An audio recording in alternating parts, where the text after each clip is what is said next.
Outlet पर होगा आपके सारे फिजिक्स के इंस्टीट्यूट मैथ्स का सफाया। बस अपने फोन से क्वेश्चन की फोटो खींचो, क्रॉप करो और तुरंत वीडियो सोल्यूशन पाओ। डाउनलोड कीजिए डाउटनेट ऐप अभी या फिर व्हाट्सएप कीजिए अपने डाउट्स 8 400 400 400 पर।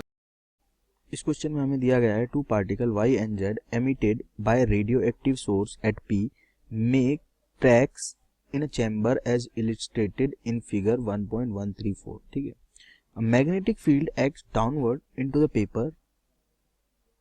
Carefully measurements showed that both tracks were circular in the radius of y track being half that of z track. Which one of the following statement is certainly true। ठीक है, यानी कि क्या हो रहा है कि यहाँ से दो पार्टिकल्स को छोड़ा गया, ठीक है, और ये पार्टिकल गया इस डायरेक्शन में और ये पार्टिकल इस डायरेक्शन में। अब ये दोनों डेफिनेटली सर्कुलर मोशन कर रहे हैं, ठीक है, मैग्नेटिक फील्ड में। अब सर्कुलर मोशन कर रहे हैं तो इसकी जो रेडियस है r1 और इसकी है r2, तो देखो r1 जो है वो क्या है, r2/2 है, z वाले से आधी है। और देखो सर्कुलर पाथ जब कोई भी पार्टिकल ट्रेवल करता है तो उसकी रेडियस होती है वो क्या होती है, mv/qb। ठीक है, तो यानी कि जो रेडियस है वो मास पे, स्पीड पे, चार्ज पे और मैग्नेटिक फील्ड पे डिपेंड करती है। तो ठीक है, तो मैग्नेटिक फील्ड तो दोनों के लिए सेम है, तो ठीक है, तो इसका मतलब मैं बोल सकता हूँ चार्ज पे, मास पे और वेलोसिटी पे यानी कि स्पीड पे डिपेंड करेगी। तो इनमें से देखना है कौन सी स्टेटमेंट सर्टेनली ट्रू है।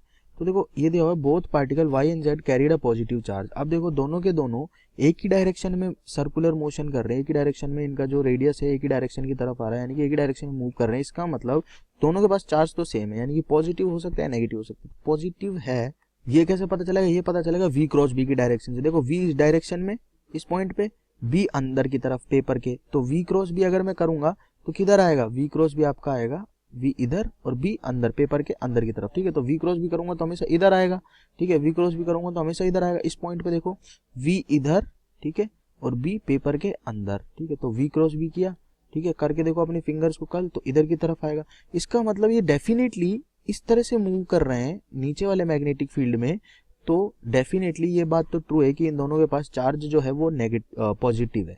ठीक है, पॉजिटिव चार्ज है, इसीलिए मैग्नेटिक फील्ड जब नीचे है तो ये कैसे ऐसे मूव कर रहे हैं। अगर नेगेटिव चार्ज होता तो ये ऐसे मूव करते। ठीक है, तो पहली स्टेटमेंट तो सर्टेनली ट्रू है।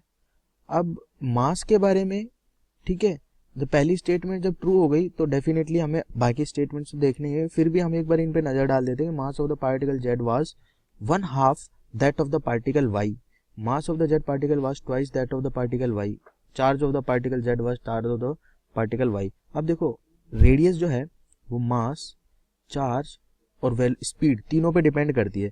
तो किसी के भी बारे में आप क्लियर एक कंक्लूजन नहीं निकाल सकते कि वो सिर्फ मास पे डिपेंड कर, मास का पता दुगना हो लेकिन वेलोसिटी आधी हो गई है तो रेडियस तो उतनी की उतनी रह जाएगी। ठीक है, तीन पैरामीटर्स पे अलग अलग तरह से डिपेंड करता है। ठीक है, तो तीनों के बारे में कंप्लीट इन्फॉर्मेशन होगी तभी मैं कुछ कंक्लूजन निकाल पाऊंगा। लेकिन ये बात तो श्योर है, अगर ये इधर मुड़ा है, मैग्नेटिक फील्ड अंदर है पेपर के, तो डेफिनेटली इन दोनों के पास पॉजिटिव चार्ज था।